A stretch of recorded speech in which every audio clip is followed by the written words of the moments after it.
মধ্যপ্রাচ্যের আকাশে আবারও বারুদের গন্ধ। আপনারা কি জানেন, ওয়াশিংটন এবং তেহরানের মধ্যে যে গোপন হটলাইন বা যোগাযোগের শেষ সুতুটি ছিল, সেটিও এখন ছিঁড়ে গেছে। হ্যাঁ, ঠিকই শুনেছেন, ইরান এবং যুক্তরাষ্ট্রের মধ্যে কথা বলা পুরোপুরি বন্ধ। আর যখন কূটনীতি স্তব্ধ হয়ে যায়, তখন গর্জে ওঠে কামান। ইরান পরিষ্কার জানিয়ে দিয়েছে, আমেরিকা যদি হামলা করে তবে মধ্যপ্রাচ্যের কোনো দেশই নিরাপদ থাকবে না। সৌদি আরব থেকে কাতার, সবাই এখন ইরানের টার্গেটে। কিন্তু হঠাৎ কেন এই চরম পরিস্থিতি? ট্রাম্প প্রশাসন কি আসলেই বড় কোনো হামলার প্রস্তুতি নিচ্ছে? জানতে হলে ভিডিওটি শেষ পর্যন্ত দেখুন। পরিস্থিতি কতটা জটিল হয়েছে তা বোঝা যায় সাম্প্রতিক একটি ঘটনায়। আল জাজিরা এবং রয়টার্সের মতো আন্তর্জাতিক গণমাধ্যমগুলো নিশ্চিত করেছে যে ইরান ও যুক্তরাষ্ট্রের মধ্যে কূটনৈতিক যোগাযোগের সব চ্যানেল বন্ধ করে দেওয়া হয়েছে। ইরানের পররাষ্ট্রমন্ত্রী আব্বাস আরাকচি এবং যুক্তরাষ্ট্রের বিশেষ দূত স্টিভ উইটকফের মধ্যে যে সরাসরি যোগাযোগের পথটুকু ছিল, তাও এখন অচল।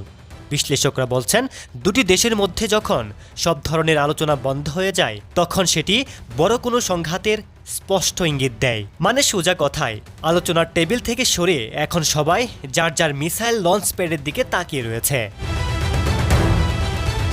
ইরানের ভেতরে চলমান সরকার বিরোধী বিক্ষোভ নিয়ে ডোনাল্ড ট্রাম্পের কড়া অবস্থান আগুনে ঘি ঢেলেছে।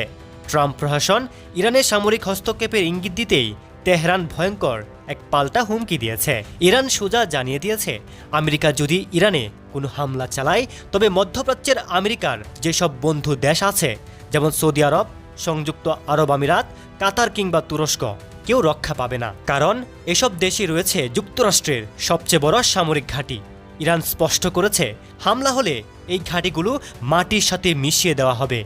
এই হুমকির পর ঘুম হারাম হয়ে গেছে মধ্যপ্রাচ্যের রাজপ্রাসাদগুলোর। শুধু ইরান বা আমেরিকা নয়, উত্তেজনার পারদ চড়ছে ইসরায়েলও। গোপন সূত্রে খবর পাওয়া গেছে, ইসরায়েলের প্রধানমন্ত্রী বেনিয়ামিন নেতানিয়াহু গভীর রাতে তার নিরাপত্তা বিষয়ক ক্যাবিনেটের সাথে জরুরি বৈঠক করেছেন। সেখানে ইরানের সরকার পতন কিংবা আমেরিকার সরাসরি হামলার সম্ভাবনা নিয়ে আলোচনা হয়েছে। অন্যদিকে কাতারের আল উদেদ বিমান ঘাঁটি, যেটা মধ্যপ্রাচ্যে আমেরিকার সবচেয়ে বড় ঘাঁটি হিসেবে পরিচিত, সেখানেও অদ্ভুত সব নড়াচড়া দেখা যাচ্ছে। রয়টার্স জানিয়েছে, সেখান থেকে বেশ কিছু মার্কিন সেনাকে দ্রুত সরে যাওয়ার নির্দেশ দেওয়া হয়েছে। যদিও বলা হচ্ছে এটা রুটিন কাজ, কিন্তু যুদ্ধের দামামা বাজার ঠিক আগ মুহূর্তে এমন সেনা সরানো কি শুধুই রুটিন, নাকি বড় কোনো ঝড়ের পূর্ব প্রস্তুতি? সব মিলিয়ে পরিস্থিতি এখন বারুদের স্তূপের পর দাঁড়িয়ে।